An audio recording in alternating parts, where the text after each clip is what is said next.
Hello, people everywhere. We are back with the podcast created for Christ's Word.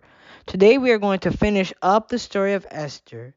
We started with the first two episodes, seeing Esther enter into an uncomfortable position as queen. Though it was tough, Esther learned to accept her position and understand God made her queen for a reason.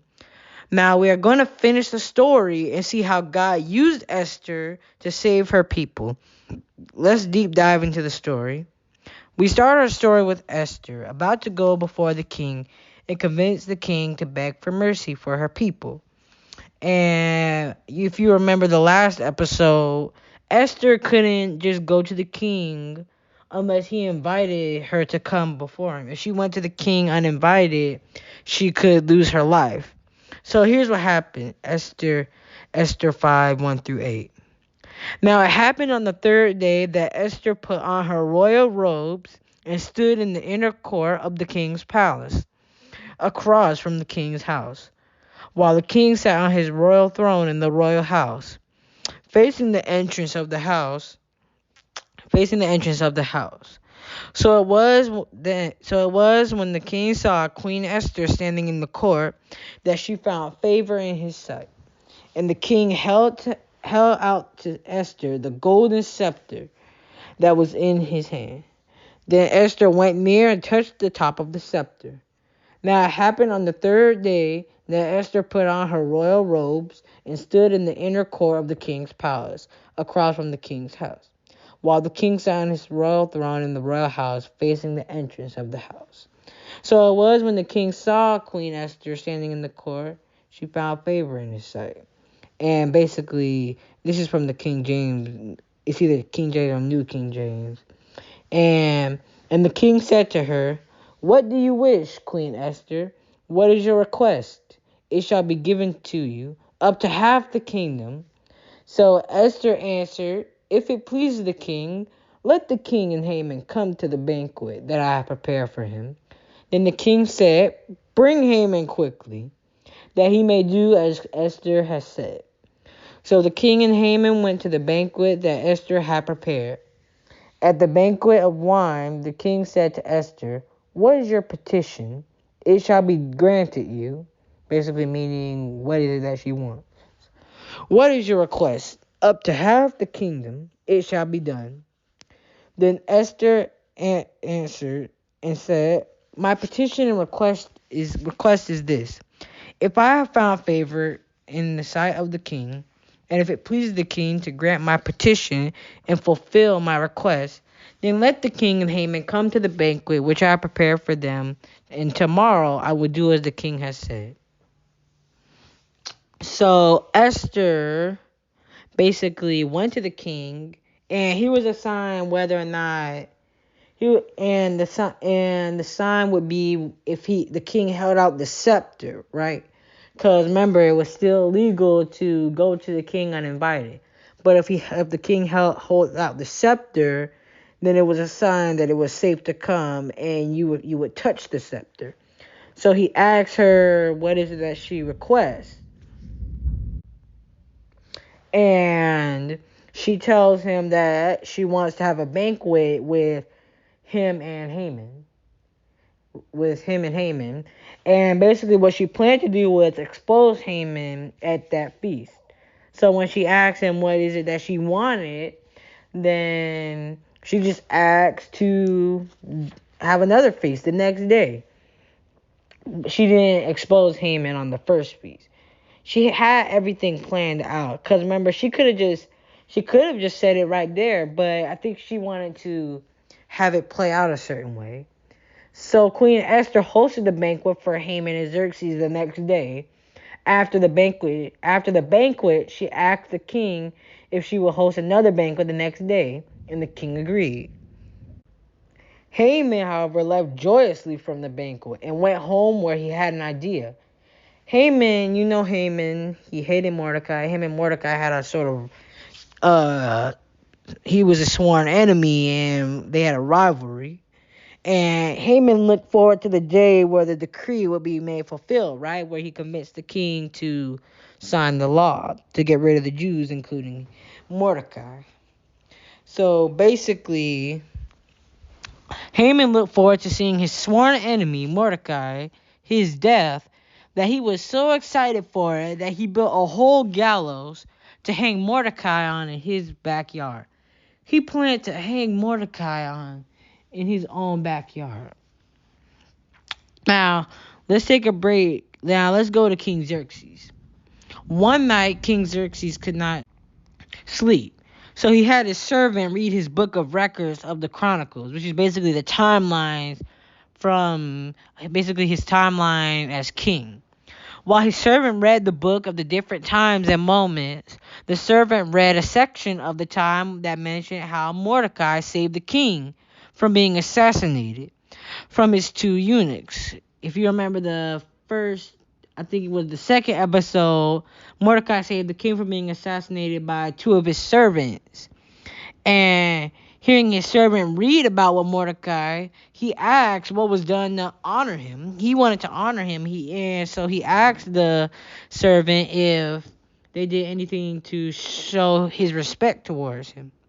The servant replied, nothing. Suddenly Haman entered the court, and the king asked his servants to bring Haman to him. Listen what happened next. Esther 6:6-11. So Haman came in, and the king asked him, what shall be done for the man whom the king delights to honor? Now Haman thought in his heart, whom would the king delight to honor more than me? And Haman answered the king, for the man whom the king delights to honor, let a royal robe be brought with the king, which the king has worn, and a horse on which the king has ridden, which has a royal crest placed on his head. Then let this robe and horse be delivered to the hand of one of the king's most noble princes, that he may array the man whom the king delights to honor. Then parade him on the horseback through the city square, and proclaim before him, thus shall it be done to the man whom the king delights to honor. Then the king said to Haman, hurry, take the robe and the horse, as you have suggested, and get this, and do so for Mordecai the Jew who sits within the king's gate. Leave nothing undone of all that you have spoken. So Haman took the robe and the horse, arrayed Mordecai, and led him on the horseback through the city square, and proclaimed before him, thus shall it be done to the man whom the king delights to honor. So Haman, so basically the king asked Haman what would be done to somebody who honors the king. And Haman was so high-minded, so prideful that he thought it had to be him. So he gave him all the idea. He said if it was him, that he would ride on a horse, on the king's horse, use the king's robe, and honor would be in to ride around the streets of Persia. So when he found out that it wasn't him, but it was Mordecai, the king told him to do all this for Mordecai. And the next day, after he finished honoring Mordecai, like the king told him, he went home to his wife and friends. I guess no one ever told Haman that pride goes before a fall. And the next day, Haman went to Esther's banquet, right? And let's see how the banquet goes. Let's see how it goes. Esther 8:1-10. So the king and Haman went to dine at Queen Esther. And on the second day, at the banquet of wine, the king said to Esther, what is your petition, Queen Esther? It shall be granted to you. And what is your request? Up to half the kingdom. It shall be done. Then Queen Esther answered and said, if I have found favor in your sight, O king, and if it pleases the king, let my life be given me at my petition, and my people at my request. For we have been sold, my people and I, to be destroyed, to be killed, and to be annihilated. Had we been sold as male and female slaves, I would have held my tongue, although the enemy could never compensate for the king's loss. So King Ahasuerus, or Xerxes, answered and said to Queen Esther, who is he, and where is he? Who would dare presume in his heart to do such a thing? And Esther said, the adversary and enemy is this wicked Haman. So Haman was terrified before the king and queen. Then the king arose in his wrath from the banquet of wine and went into the palace garden. But Haman stood before our Queen Esther, pleading for his life. For he saw that evil was determined against him by the king. When the king returned from the palace garden to the place of the banquet of wine, Haman had fallen across the couch where the Esther was. Then the king said, "Will he also assault the queen while I am in the house?" As the word left the king's mouth, they covered Haman's face. Now Harbonah, one of the eunuchs, said to the king, "Look, the gallows, 50 cubits high, which Haman made for Mordecai, who spoke good on the king's behalf, is standing at the house of Haman." Then the king said, "Hang him on it." So they hanged Haman on the gallows that he had prepared for Mordecai. Then the king's wrath subsided. So this time, on the second one, Esther revealed to the king that Haman had been behind all this. And so he had Haman hung on the same gallows he built up for Mordecai publicly for everyone to see. Now that Haman has been taken care of, the king can now see what he can do for Esther. He wants to help Esther, but he still can't change the law he already made. So, and here's what happened in Esther 9, 1-5. Here's what the king did to solve this problem. Now, in the 12th month, that is the month of Adar, on the 13th day, the time came for the king's command and his decree to be executed. On the day the enemies of the Jews had hoped to overpower them, the opposite occurred, in that the Jews themselves overpowered those who hated them. The Jews gathered together in their cities throughout all the provinces of King Ahasuerus, or Xerxes, to lay hands on those who sought their harm, and no one could withstand them, because fear of them fell upon all people. And all the officials of the provinces, the satraps, the governors, and all those doing the king's work, helped the Jews, because the fear of Mordecai fell upon them. For Mordecai was great in the king's palace, and his fame spread throughout all the provinces. For this man Mordecai became increasingly prominent. Thus the Jews defeated all their enemies with the stroke of the sword, with slaughter and destruction, and did what they pleased with those who hated them. The Jews, the king allowed, so he made a new decree to basically go against the other one. He decreed that all the Jews could use weapons to defeat their enemies when the time came for his old law that Haman tricked him into making come to pass. So when the time came, the Jews overpowered them with their weapons, and anyone that sought to harm any of the Jews was defeated. And they feared Mordecai because Mordecai was high in the king's palace. So they just decided to back off and leave the Jews alone. The Jews were saved, and they had a feast called the Feast of Purim. This feast is still celebrated today by the Jewish nation to remember how they were saved from death and how Esther saved her people. Mordecai took Haman's place as the highest ranking official, and Esther ruled many years, and that is the story of Esther. That was an amazing story. This is an amazing story. It's one that we can remember and we can apply to our lives. There are so many things we can learn from this story, but I'm only going to give you a few points. However, before we get into our points, there's something I want to share with you about this story.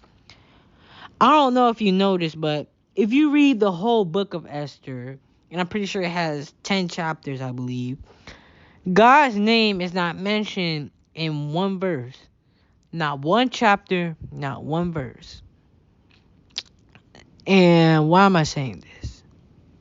This is key because even when it seems like God is silent and non-existent, even when he doesn't speak or you don't feel his presence, and even though it feels like God is not mentioned like he should be, he's still working things. You may not see him, you may not hear him, but God moves and demonstrates his power, sometimes silently. And a lot of times people think that they hear God. People think that we hear God with just as some big loud voice calling to us, but no. God moves and speaks to us in the still small voice. Now, let's get into our point. And here's another thing. Esther was a young girl, right? And many of you are young girls. And you may not be a queen, but spiritually, you can have the same abilities Esther did. Like Esther, you can stand up for your faith. And I believe that for this next generation, that God is going to bring up some powerful young women of God, because a woman of God is a very powerful person, and they're no one to be underestimated by. So I believe that, like Esther, we need powerful young Esthers and women of God. So let's get into our points. Number 1, God pushes us sometimes out of our comfort zone. We saw this a lot. Esther didn't ask to be the queen, but that's what God placed her. He may have not told her that she was going to be the queen, or he may have not talked to her at all, but still. God put her out of her comfort zone. And anyone who tells you that living for Jesus and following Jesus and being a Christian would be easy and comfort, then it's a lie. Following Jesus, you should always expect trials. You should always be on guard to try something different. And following Jesus means that you will not be full of comfort always. God is going to use you, but sometimes it takes sacrifices.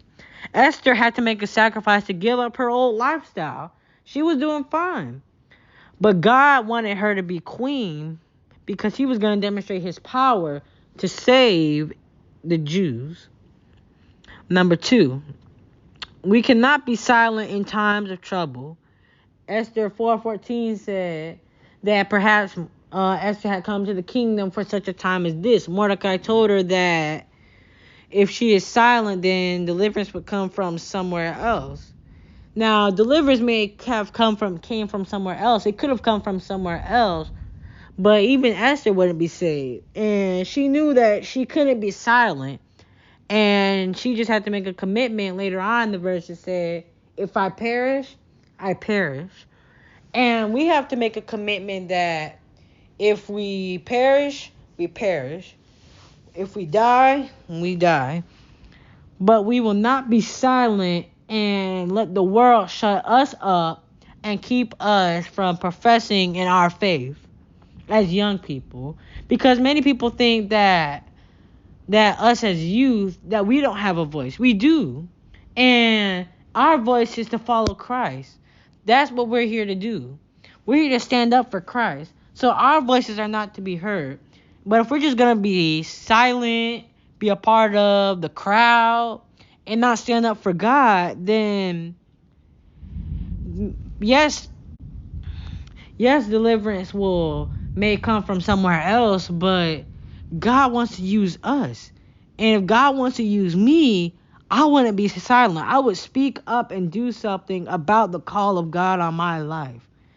And finally, number 3, evil will never succeed. Haman thought he had the Jews. He thought he could hang Mordecai. He thought he could kill Mordecai, and he thought he could get Mordecai to bow down to him. And as you can see, we saw how it didn't end for him. And let me just say this. It doesn't matter how much the devil thinks he's winning.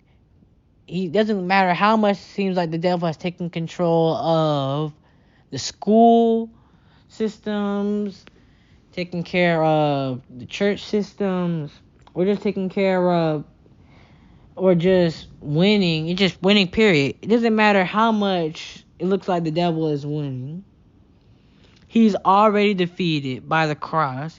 Jesus died on the cross, and it may look like he's winning, but we have to remember that he's already lost. And there's coming a day where the Satan will be thrown into hell, and he will live there for eternity, burning, because we have the victory.